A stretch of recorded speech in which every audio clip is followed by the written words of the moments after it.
I have no idea what day it is. Let me see here. What day?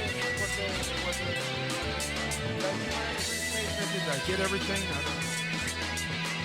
Where's It starts with an M. An M? Tuesday, Wednesday. Ah, yes. Oh, I know what day it is. It's AVTV Live. No. Where am I at? Ah, yes. Okay, thank you very much. It's Monday in Southern California. I got it right. The Brown Beauty is back on duty at www.thepowerofvoices.com. I want to say Power Rangers so badly. I don't know why that is. Hey, what's happening? What's going on? We got cameras everywhere. We're like the camera crew here today on a Monday, the day after the great debate. Yes, you're going to get my slant on it here in just a few minutes because obviously I got to talk about it because everybody else is talking about it and everybody's talking their talk, so I got to talk my talk about the great debate. And I will be doing that in just a few minutes. But first, I do want to let everybody know that you can get our downloaded app for free. That's right. It won't cost you anything. And saying hi to Bob Hamilton. Hey, Bob, what's up, buddy? Bob was the program director at K-Earth for a long time and so many other great radio stations and has a consultants firm. You remember Bob Hamilton? Oh, everybody remembers Bob. Hey, Bob, Lee Michaels says, hello, Bob. Bob, you know, the thing about Bob that I didn't know about Bob, and those of you who don't know Bob, I'm telling you about Bob. Bob's name is Bob. It's spelled B-O-B. Either way you go this way, you go that way. It's still spelled B-O-B. B-O-B backwards and B-O-B frontwards. So it's like Bob. Bob. Okay? I wonder how many times he's heard that. I know. I mean, well, you know, he's only heard it the first time for me. I mean, I've been called everything in the book, and some of those I really like, and some of those I really don't know what they're talking about. Now, for $1,000, Bob, spell your name backwards. Let me see. Make it $10,000. $10,000. $10,000. You got B-O-B? You win. Ah! Yes, 93 KHJ or K-Earth 101. Thank you very much. Okay. All right. So we had fun there. All right. Now, hey, look at seriously, download our free app and get that hooked up because, you know, there's a lot of great programs here. If you haven't had the opportunity, folks, you have to start kind of looking around the dial that we got here at www.thepowervoices.com. There are so many terrific programs. This weekend, I was kind of hitting all the different programs, see what they're talking about. From time to time, I kind of try to check out everybody's thing, you know, and what they're doing. And it's really cool, man. We got little girls that are on. We got people talking about nutrition. We got people talking about getting in shape, spirituality. We've got girl talk. Ooh, yeah. We've got lady talk. Lady talk. The ladies are talking. Oh. How about Between the Sheets? That's a great song, Between the Sheets. What a great song that was. It's a show about that, too, right here. I know. Yeah, and they get between the sheets, too. I just want to be a sheet. Uncut, unfiltered. Did you just pull a Trumpism? Between the sheets and uncut? Yep. And probably they wouldn't mind if you just come in and get a grip. Get a grip. It's that kind of show. You come in and get an earful. An earful? An eyeful. And a handful. Sort of like what they call sailors on the open sea. Yeah. Seamen. Yeah. Yeah, probably. They do. They call sailors on the open sea that is seamen. True. Yeah, absolutely right. You're a seaman. That's right. I heard that all my life being from Norfolk. Perry Bell says that's not funny. Well, we're not running for president, so. It's just locker room talk. Yeah, right. It's just gym talk. It's locker room talk. Yeah, it's control room talk. It's just guys talking. Yeah. And you girls, you talk pretty bad, too. Yeah, they do. Ooh. Okay, all right. So download that free app, and you can get all that girl talk and all that boy talk and all that talk. We got some great programs here, and it's free for Apple and free for Android, and you can get it on your IPTV device. That's your smartphone or your desktop or your computer or in your car or in your motorcycle or wherever you want to get it. You can get it.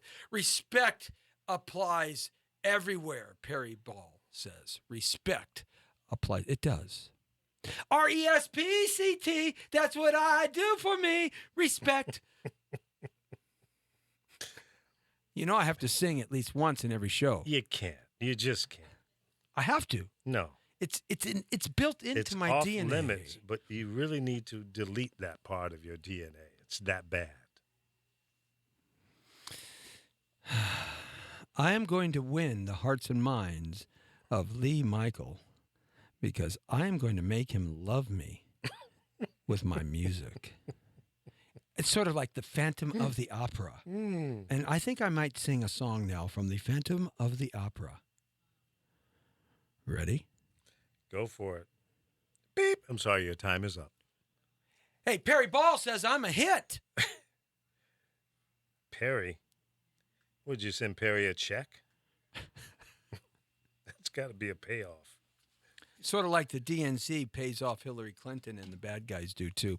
Ah, yes. Yes. Boom. Bada bing. Bada boom, baby. Okay, so, all right, so hey, we're back with you here, and we're doing all kinds of fun stuff here. Monday through Friday, it is going to be a fun-filled pack week. I do want to let you know that I was just previously at an interview at the Ward AME Church on 25th Street in Los Angeles for something I never thought I would ever do in the city of Los Angeles. Now, I do have property up there in Wyoming, and we do have property in other areas where indigenous people reside and live, and it's really cool, you know, the history of the Americas before Christopher Columbus, this, of course, being Christopher Columbus Day here in the great USA. And we're you know, look, let me tell you the true history about Christopher Columbus real fast, just real quick, okay? He came to the West Indies. Well, he was actually looking for India. He came here one time, and he got stuck on some of those islands there, the Haiti, Dominican Republic, what they're known today, Jamaica. He got stuck over there, right? He got stuck over there, right? And became the governor when he was working under the Spanish flag, an Italian guy. And so now he wasn't sending enough gold home, enough gold and silver. And so he was sending all kinds of fruit and all kinds of vegetables that they never had in Europe, but he wasn't sending enough of the good stuff that the Spanish king and queen really wanted, and that was gold and silver. And so they recalled him. He went through a recall vote. So he travels back across the Atlantic Ocean, and they fire him. They get him real mad at him. He almost spends time in jail. In fact, he does. They throw him in jail. Okay? And but they let him out, and he moves on in his life. But he wants to come back because he knows there's a passage to India, and he knows there's gold over here somewhere. All right? So he tags on with the Portuguese. So the Portuguese back him up, and on the way he comes back here to the North Americas, and he bangs right into the North American coast, and he thinks he's in India, but he's lost. He's lost again. Oh, Christopher. Christopher needed a GPS. I don't think Christopher went to the right nautical school to learn how to map his way across the Atlantic Ocean with the stars. Or maybe he got stuck in the Bermuda Triangle. I don't know, but he got lost again, and he bangs into the coast, and he runs into these people, and he thinks he's in India, so he calls them Indians. And that's how the Indians got their name, Indians, from Western Europeans. Did you know that? Ah, yes, the things you learn in the first few minutes of the Jesse T Show right here, live at 5. Hey, you are in the world according to Torero right now. You're straight on the point Monday through Friday. And hey, the lesson continues. So now, he almost starves. He can't figure out how to hunt or food. His disease is killing him. The mosquitoes are biting him everywhere. And, they save his life, and the rest happens, and the indigenous people of this great continent are changed forever. Their life was never the same after that.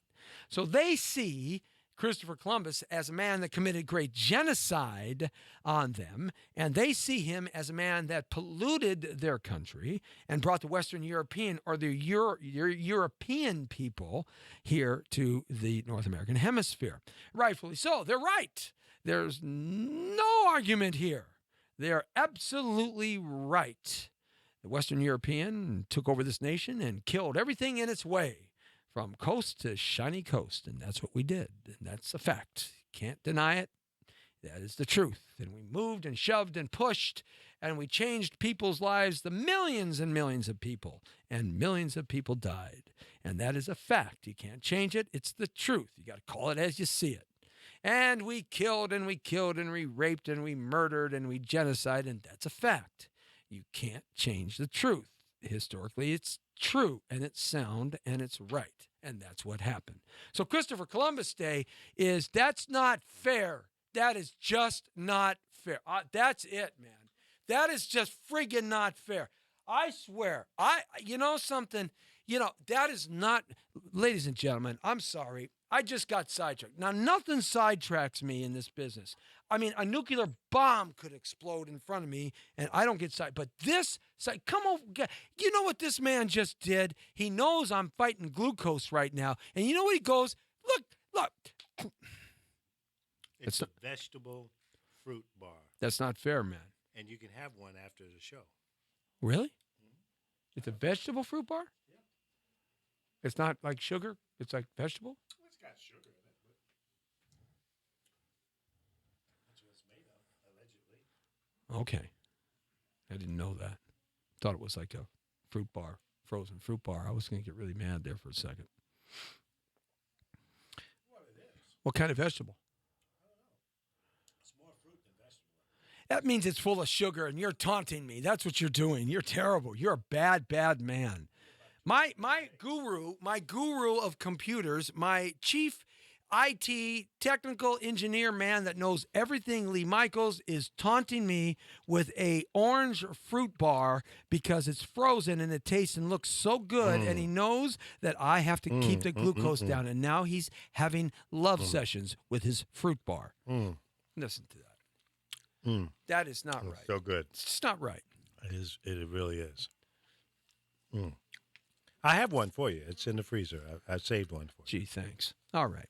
So anyhow, the indigenous people, I got to get back to this. That's just not fair. I want you to know. Would you stop that? Okay. Thank you. All right. So it's it's just not fair. This is his master plan. It's like the Democratic National Party. It's their master plan to lie and cheat and deceive. That's right. They have a conspiracy going on, and he's part of it. It's a conspiracy to make Jesse have more sugar. Be quiet. All right. So that's what we did. Okay. So now Christopher Columbus's day is not a good day for indigenous people in this nation. And so I had the opportunity of all things. I never thought I would ever have this opportunity, but to be here in Los Angeles and to be interviewing not just a medicine man, but the chief medicine man of one of the largest nations of people, indigenous people, one of the largest nations in our part of the North American continent, and that's the Blackfoot, okay? And this, I mean, that encompasses Montana, Idaho, Wyoming. It encompasses a little bit of Oregon and Washington, a whole ton of Canada.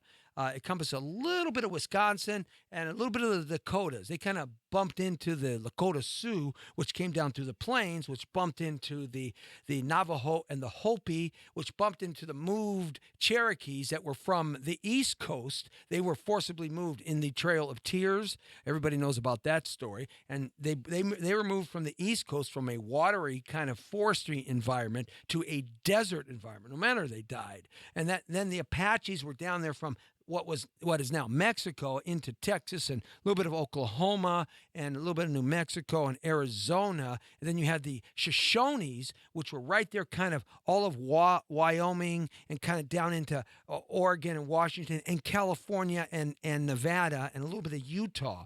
And then the Chumash Indians, which were basically all on the Pacific coast, the Mohicans and all those Indians of the first generation over there. We're in the northeast section. There's a whole bunch of different tribes there. And you saw the movie The Last of Mohicans. That was a remake from a movie in 1920 that was actually called The Last of Mohicans. It was actually a movie that came out of a book called Last of the Mohicans. Anyhow, so that's kind of, you got a basic map of kind of where the Blackfoot Nation is.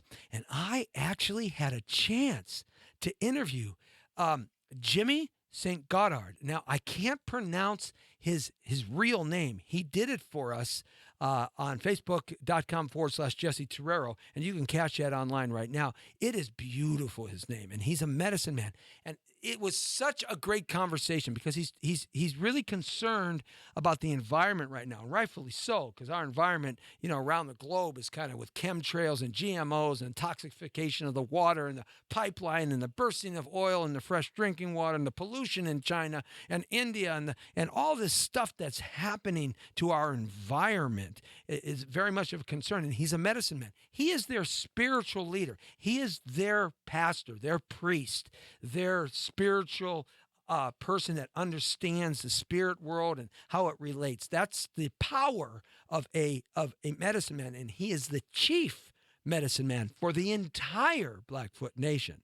Now, that is a prestigious, very prestigious position with great power and great knowledge of things that we Westerners don't really understand in terms of the spiritual world and how it's all connected in the dots. And so we got a chance to talk about the wolf and the grizzly bear and the bison or the buffalo and the horse and the eagle and the blue whale and the Pacific Ocean and the water from above, below, and above, on ground and below. And we got a chance to talk about that's just bad. We got a chance to talk about all those great things and how they're interconnected to each other. It was just a great conversation. And, when you listen to him, he really speaks some really, really great, very, very pure and truthful words about what's happening and what he's trying to accomplish in uniting all of the nations of people. That's one of the things he says. Nations of people,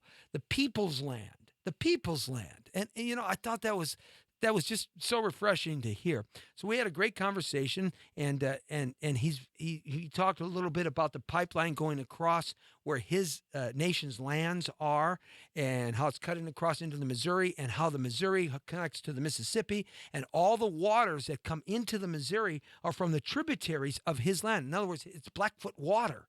It's the water that comes out of the ground, the springs, the snow that melts, the percolation that comes in and feeds the Missouri, the upper Missouri, and that's the route that Lewis and Clark took. They went up through the upper Missouri and across basically Montana and Yellowstone, basically to Washington and to the Pacific Ocean. And so this is sort of what he talked about, and that pipeline cracks and bursts, and they all do, man. Sacramento River, another one burst in California recently. Another one burst in Wyoming. Another one burst in an upper tributary of the Missouri River. I mean, this stuff pops all the time, these pipes, no matter what they do with them. I mean, they're PSI in these pipes. They're just pipes, and they're welded together and bolted together. They do break, and that pollutes all our fresh drinking water, folks. Now, let me tell you, most of the fresh drinking water that comes and irrigates the breadbasket of America comes from the Mississippi and the Missouri. Okay? So a big portion of that drinking water from the Dakotas down to Louisiana could be affected by that pipeline. So there's millions of people out there protesting that, so we talked about that. But I think the most interesting thing that we talked about was how he connected this thing he calls the Blue Temple. And oh, by the way, he gave a prayer in his natural tongue, which was so cool, man. Just so cool, right? I mean, who would have ever thought that a guy would be interviewing a chief in Los Angeles of the Blackfoot Nation. I had to do it. Had to do it today.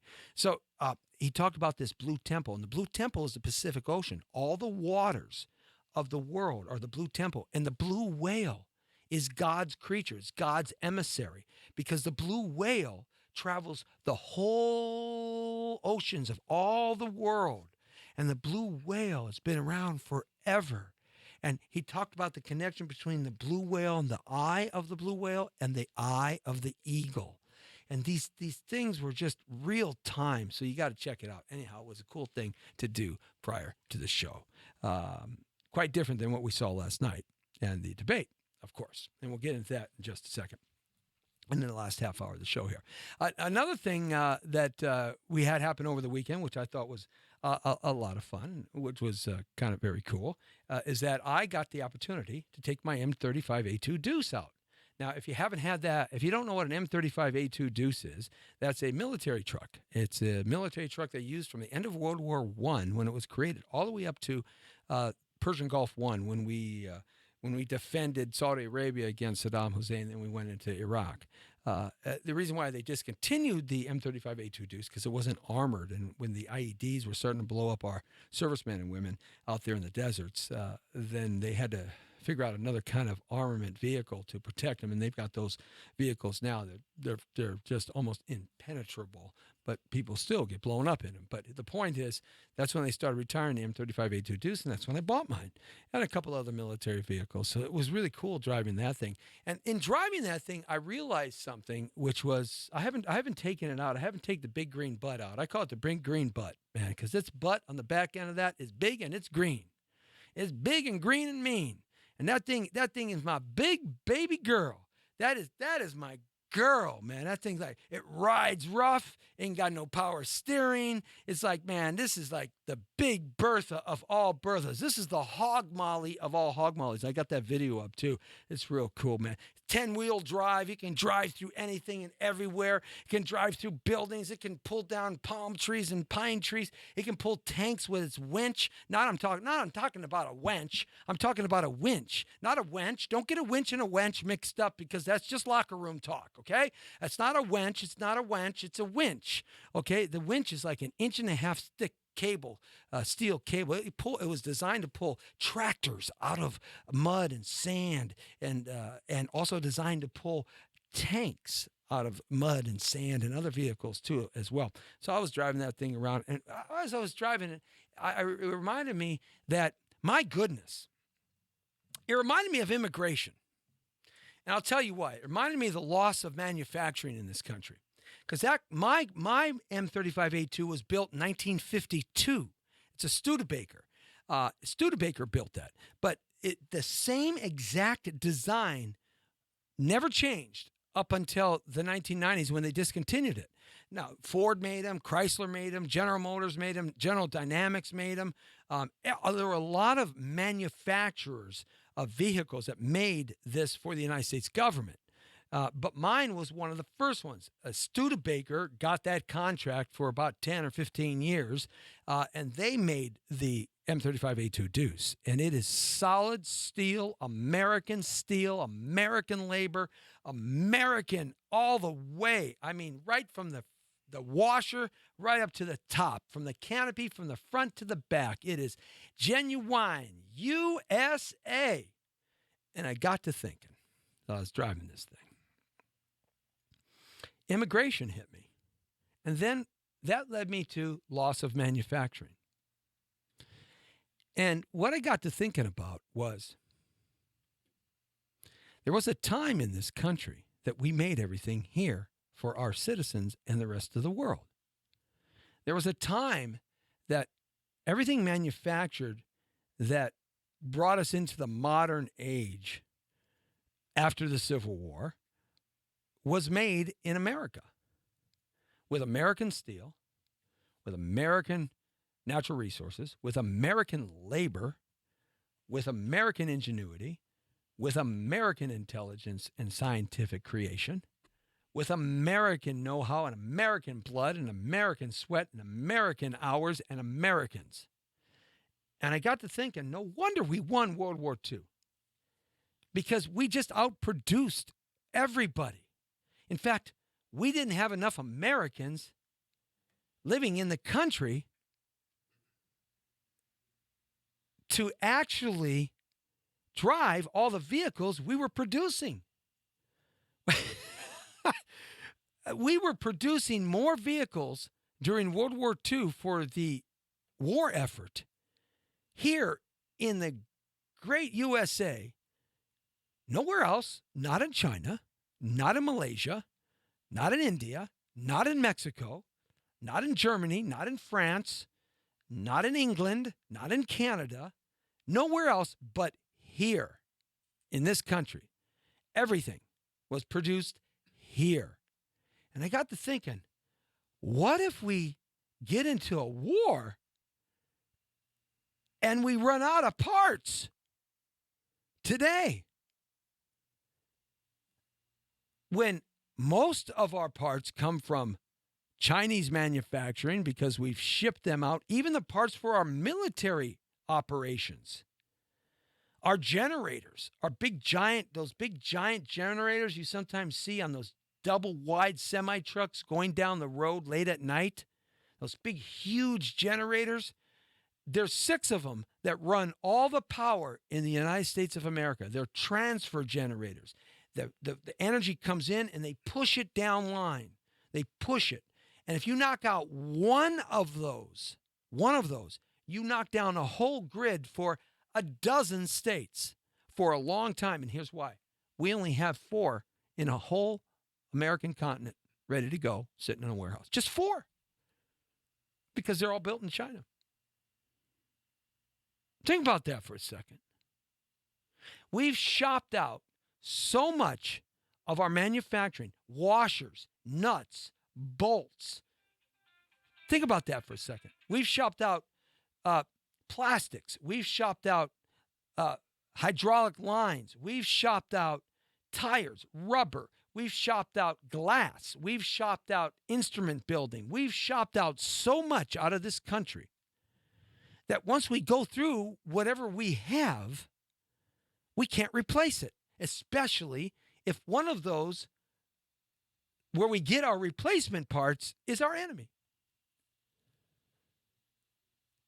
That scared the daylights out of me because I was thinking to myself, we probably wouldn't be able to survive. We would run out of stuff, just like Germany ran out of stuff, just like Italy ran out of stuff, just like Japan ran out of stuff.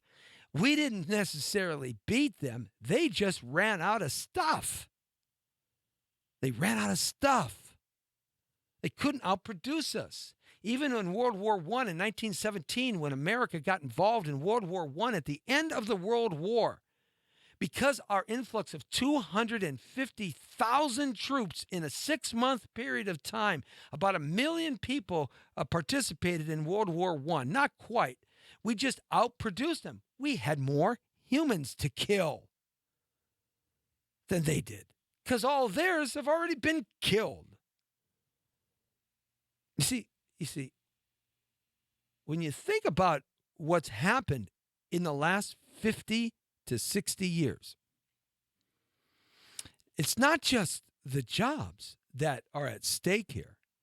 It's our way of life.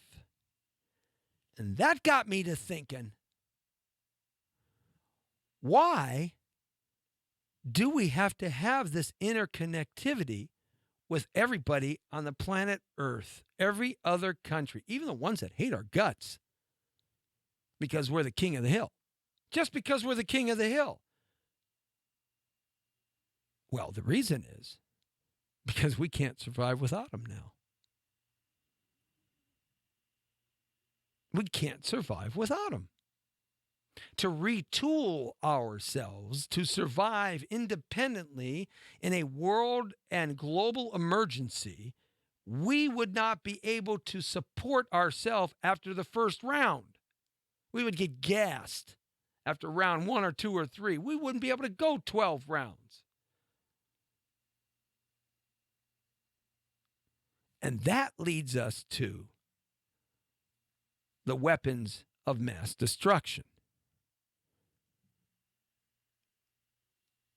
Because American government, as corrupt as it is, and if you don't think that after these debates and this presidential election circuit that we've been going through, if you for 1 second think that the American government is not corrupt, right to the core, every single one of them, then I don't know what planet you're living on. And I don't know where your brain is. You're probably fried on crack or meth. Or you like watching NFL. Or MMA. You've taken one too many hits to the head. Because the one thing that we've learned in watching this election from the primaries to now is that the hypocrisy, the blatant, straight out, in your face hypocrisy that every single one of these people have, and even the ones that you don't see. The hypocrites to the core, and they only care. Look at, if some cat was talking about my wife last night, talking crap about my wife in a national forum and talking crap like in front of my daughter about me, I would have got up my chair, ex-president or not, and gone and kicked his ass. For him to sit there and take Clinton, for him to sit there and take that kind of abuse in front of his daughter and his wife, the hypocrisy. Any man I know would have got up and walked across the stage and cold-cocked that son of a bitch. I certainly would have, president or not. And I'm a goddamn Republican. Sorry for the cussing. It's just locker room talk. I mean, what kind of huevos do you have, Bill? The only one that wants to get sucked?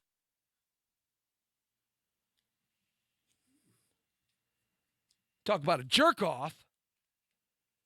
I don't care if he's 75 years old. My grandfather would have got up out of his chair and went and stood up for himself. That man just sits there with his freaking eyes looking to the left and his daughter's looking to the right. What kind of man does this nation produce anymore?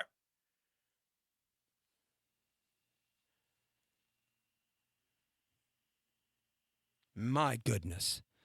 The one thing you learn about this primary and this presidential election is the wusses that we have in our country running this country. And they are so easily paid for and bought by anything of amorous. And this is just pathetic. Pathetic. It's just friggin' pathetic. I mean, can you believe it?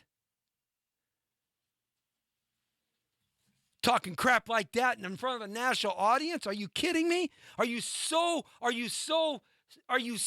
engrossed in your self-righteous in the self-righteousness of yourself?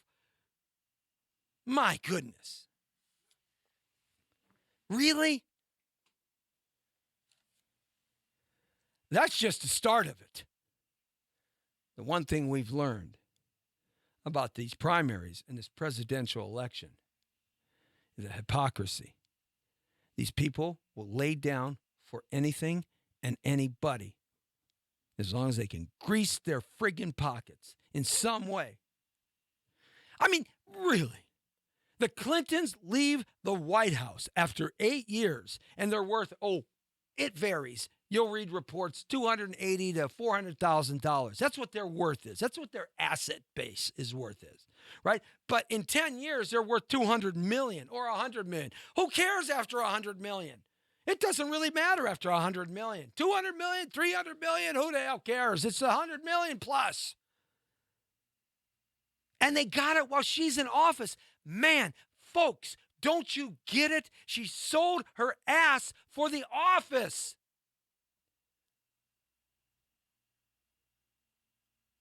It's just that simple. The office was for sale. That means, what is she selling? What is her asset? It certainly isn't her looks. What is her asset? And I don't care what you think. Ladies, I don't care what you think. The guys are pretty ugly too. I don't care what you think.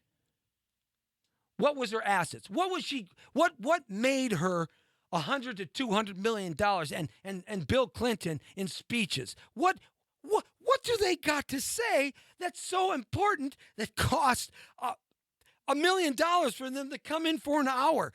What can anybody possibly say that you would pay them $1 million to come into your work environment or wherever? What can they possibly say? Man, Jesus Christ better show up on Tuesday when they speak. Buddha better show up on Wednesday when they speak. Every one of the 10,000 Hindi prophets better show up on Friday, Saturday, and Sunday when they speak. Jehovah better show up on the following Monday. Islam, Allah better show up on the following Tuesday, because short of that, how can they be worth $1 million? Because they weren't being paid for what they were saying. They were being paid off.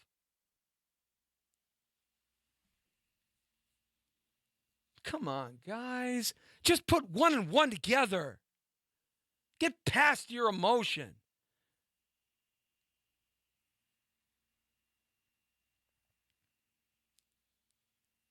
I mean, really? Really? Really? Really? Really? I mean, you got some guy, right?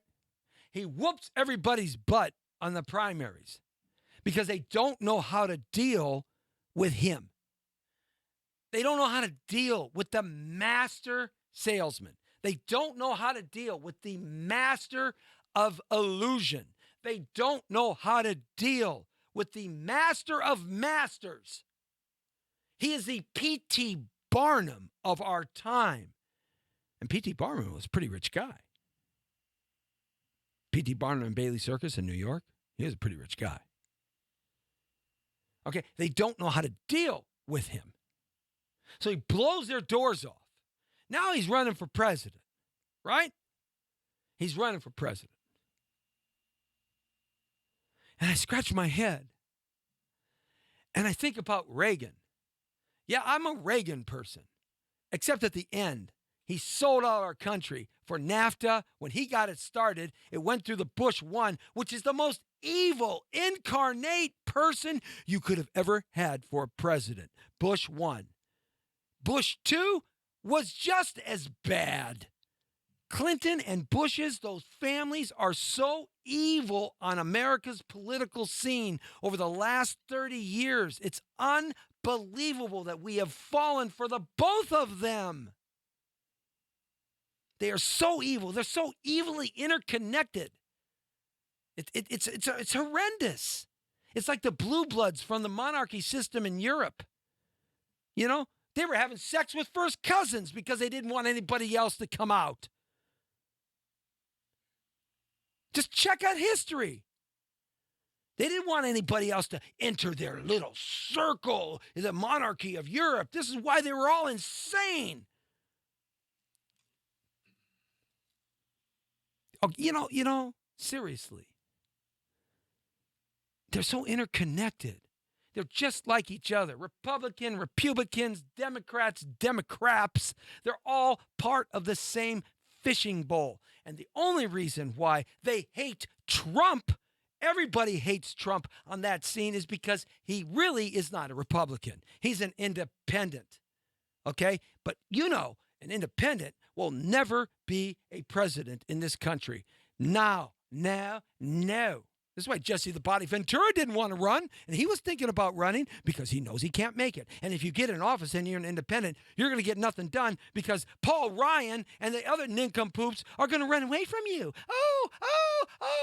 He said some bad things. Oh, yeah, Paul Ryan, Mr. Christian man. Yeah, I bet you said some things when you were 18 years old, when you're 40 years old. Come on, man. Who do you think you are? Come on. They all run away, the 20 of them. What a bunch of wussies. Hey, look at, if you're going to go down with the if you're going to go on the ship, go down with it. Oh, no, but they don't want to do that because they make their $275,000 a year and they make their insurance for the rest of their life. 2 terms, man. They do 1 full term as a congressman, 1 full term as a senator. They have life insurance. They have medical insurance, eye, dental, health. They have insurance 100% paid for the rest of their lives and their families. Plus 100%, 100% of the money that they made from the United States government, they get.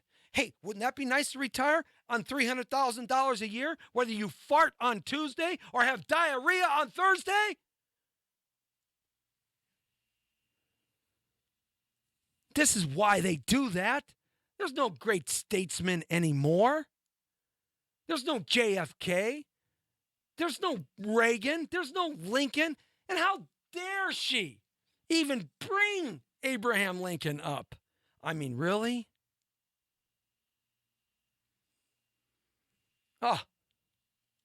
These people are so corrupt. They will do anything for the almighty dollar and get away with it. Because how can you put the lawmakers who make the laws in jail?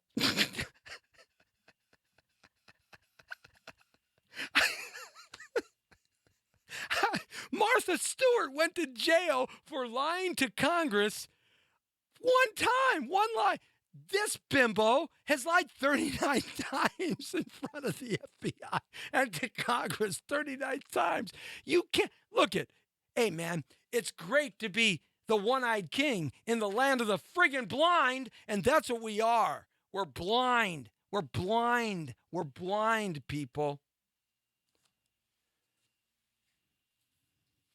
The one thing we've learned that watching these primaries and these presidential candidates running for the presidency is how corrupt our system really is and how ridiculously brainwashed and how we fall into the great matrix of illusion and how we believe because we want to believe. We want to believe as Americans that we haven't been sold out. We want to believe as Americans that there's some goodness. We want to believe that there's fair rights. We want to believe that there's no racism. We want to believe that there's no discrimination. We want to believe that there's no bigotry. That we want to believe that cops aren't getting shot and 40% more deaths with police officers this year than this time last year. We want to believe, they're just at the wrong place at the wrong time. We want to believe that people don't hate people. We want to believe that we can fix it.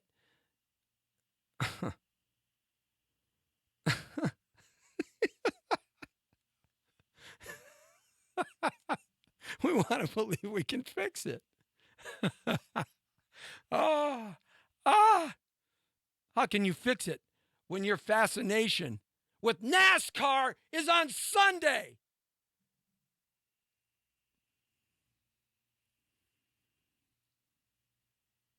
I interviewed the chief medicine man for the Blackfoot Nation today.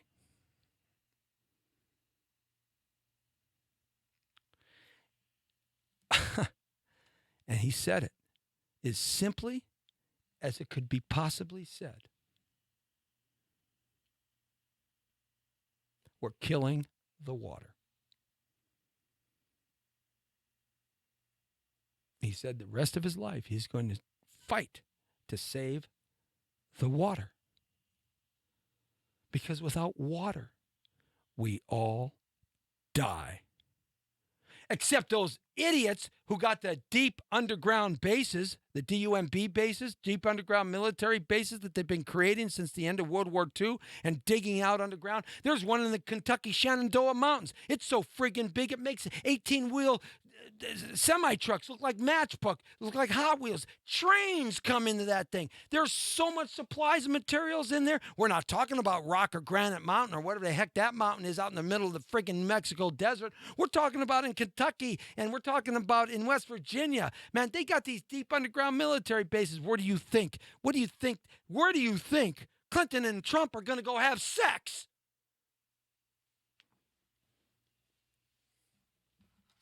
Warren Buffett, too.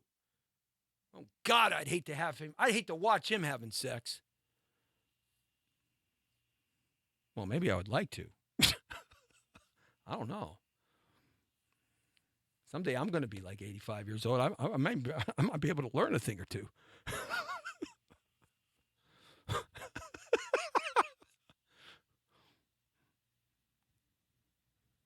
You think they're going to survive? They got the seed bank in Norway.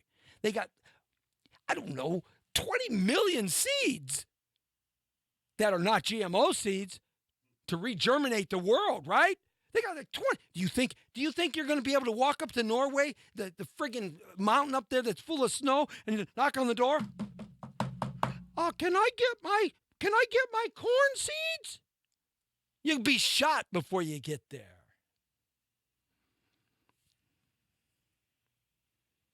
The one thing we've learned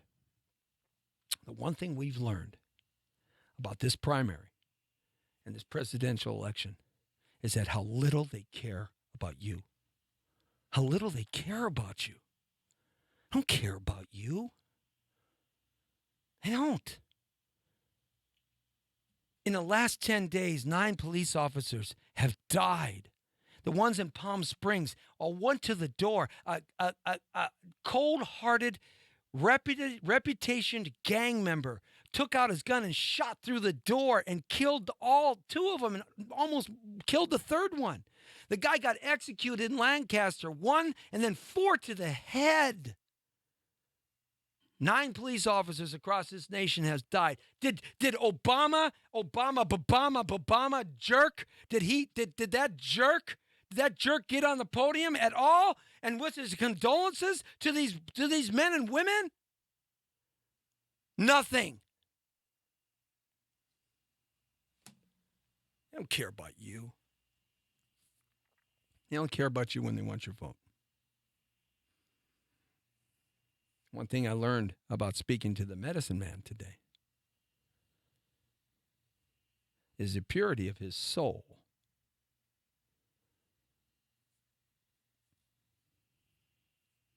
We're destroying our world.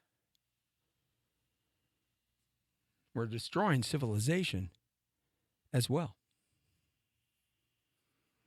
We have ripped apart the commonality of this nation for personal gain and personal success in my lifetime. We have ripped apart our religious understandings of compassion, empathy, concern, caring, love, and heart.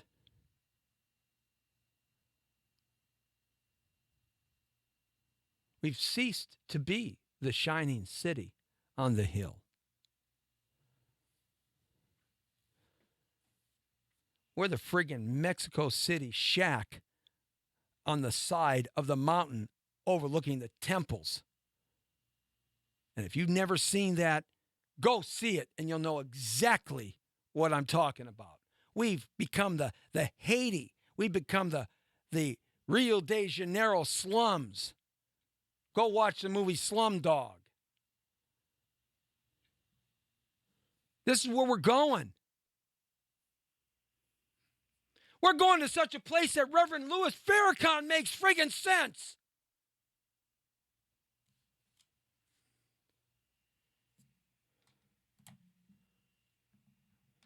Of course, actually, he's always made pretty good sense.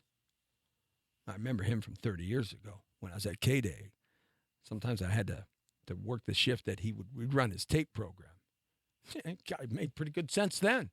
It was wrapped up in some wrapping paper that I didn't really like. You should see what he says about Obama. Obama, he says, you're worried about your legacy for Clinton? You're worried about your healthcare legacy? What about the legacy you didn't create with the African American in the inner city in this country? That's what Farrakhan says. Sitting in your White House.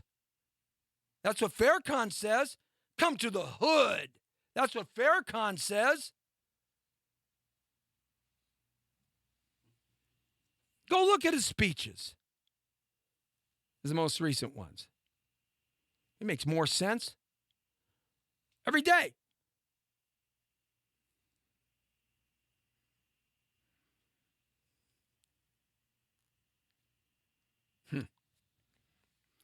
People thought I was going to come in here and talk about the debate. Everybody knows I'm going to vote for Trump. Okay? And I really don't care what you think about it. Okay? I can't vote for a liar. I just can't do it. Okay? It's that simple for me. I can't do it. She's lied too many times and she's been caught. And I don't care whether she's been prosecuted for it or not. Yeah. Right. How many times have you lied and not got caught? How many times have you run through a red light and not got caught? You still ran through the red light. Who are you trying to fool? Okay? I can't vote for her. It's that simple. I can't vote for the Green Party. I can't vote for a nincompoop in the Libertarian Party. He doesn't even know what Aleppo is. He thinks it's some dog food. Like Alpo. Who do I vote for? Casper the Ghost? Who do I vote for? Mr. Magoo? Who do I vote for? Jamie Foxx? Denzel Washington? Who do I vote for? Vote for Trump. In my opinion, the less of two evils. People thought I was going to come in here and lambaste how badly she did. I think he kicked her butt. It's that simple. I don't got to say anything more. He did what I've been saying right along. Just be you. In all your grandeur and glory and whatever you are, just be it. Don't be nothing else but yourself. And people are going to like it or they're not going to like it, and it's not going to matter one way or the other to you when it's all over with, because if it's all over with and you don't win, you go back to your lofty castle in the sky and you live a great lifestyle. And if it is over, if you do win, you're going to go to the White House, and you're probably going to rebuild that too and make it a friggin' hotel and a golf course. I don't know.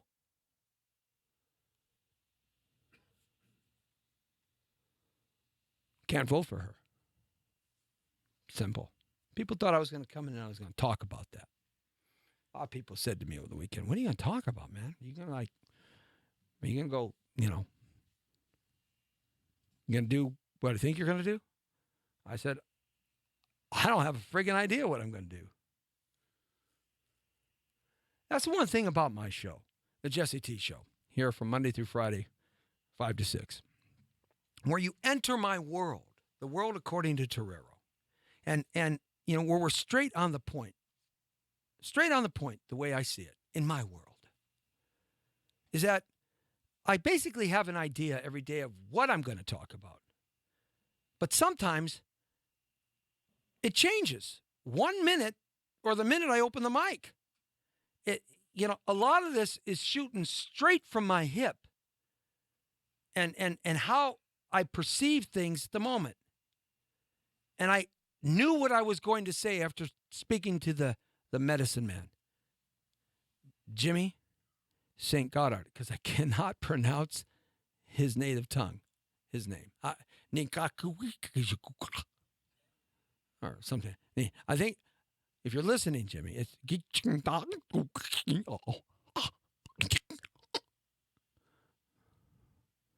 I can't pronounce it.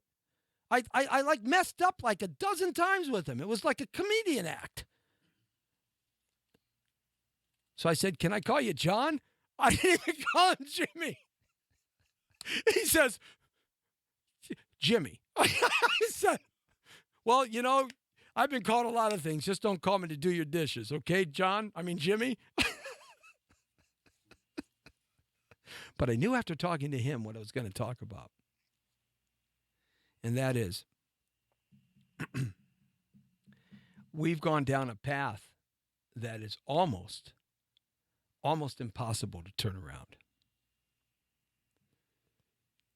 as Americans. And if we don't do something about it, if we don't hold our representatives accountable, we're gone. And I think we're gone. I don't know what there is that's going to change it. Because if the Clintons win, and it looks like they probably will, and I say Clintons because, oh, baby, Billy's going to have a willy of a time with his slick little Lily. If they win, we're gone. Fast. If Trump wins, we're gone. It'll just take a little longer. Either way, we're gone. They've sold out our nation already. The major corporations are not coming back. They're not going to really change the immigration laws. They might make our military stronger. Obamacare is going to go on, and I'm going to end up paying $2,000 a month for friggin' care. 17, it kicks in. He'll be out of office. Oh, how pleasantly planned that was. They're all going to go off and have fun playing golf and holding hands and doing whatever else they do. I mean, we're going to suffer. We've got an economic implosion that could happen at any moment. $20 trillion debt, nothing's going to go on with that. I suggest you buy a lot of ammo, a lot of weapons, a lot of food, a lot of water, have a vehicle that can get you someplace free so when you got to go through the anarchy and chaos, I suggest you have a place to go. I suggest you have a lot of medicine. I suggest that you have a plan. I suggest that you have the most worldly emergency plan you could ever think of. Learn how to eat off the land, learn how to survive off the land, because, you know, when the dollar falls and it implodes, what's going to happen is everything that you know and that we know and that I know is going to instantly change and stop overnight. Go listen to Ron Paul. He's retired, but he's been talking about that for 30 years. I hope it doesn't happen. But we can't keep going on like this.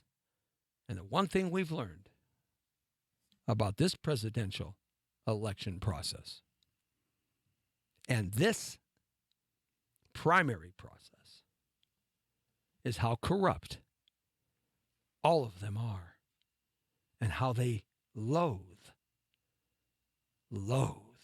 you and me. They don't care and never will.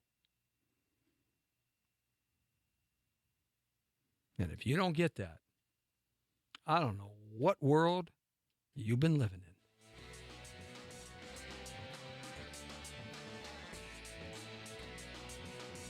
Where's my popsicle? Is it in the freezer? I get a popsicle, really? Do I really get a popsicle? You did a cool show, so you get a popsicle. I get a popsicle? Yep. See, that's my payment. I get a popsicle. You got it. I had no sugar today, so I can have my popsicle. Ah! Woo, baby. Yes, it's like I need to drive my M35A2 Deuce, shoot my AR-15, and eat a popsicle at the same time. It's the Jesse T Show, Monday through Friday from 5 to 6 right here as we kick off the week. And we're going to have a good show this week, every day of the week. I guarantee it's going to be fun-filled and packed. You got to check us out at www.facebook.com/Jesse Terrero, facebook.com/Power Voices. YouTube Live, and everywhere else in the world. We're on the air and everywhere. It's a community to the world. It's the Jesse T Show. Good to have you along. Thanks for watching. Thanks for listening. More to come. Until Tuesday. Don't forget about Lee Michaels tomorrow morning at 10 o'clock. And he'll twist your head around the other way, and I'll twist it the right way in the afternoon. The Brown Beauty is off duty. See ya. Where's my popsicle? My popsicle. Want my popsicle?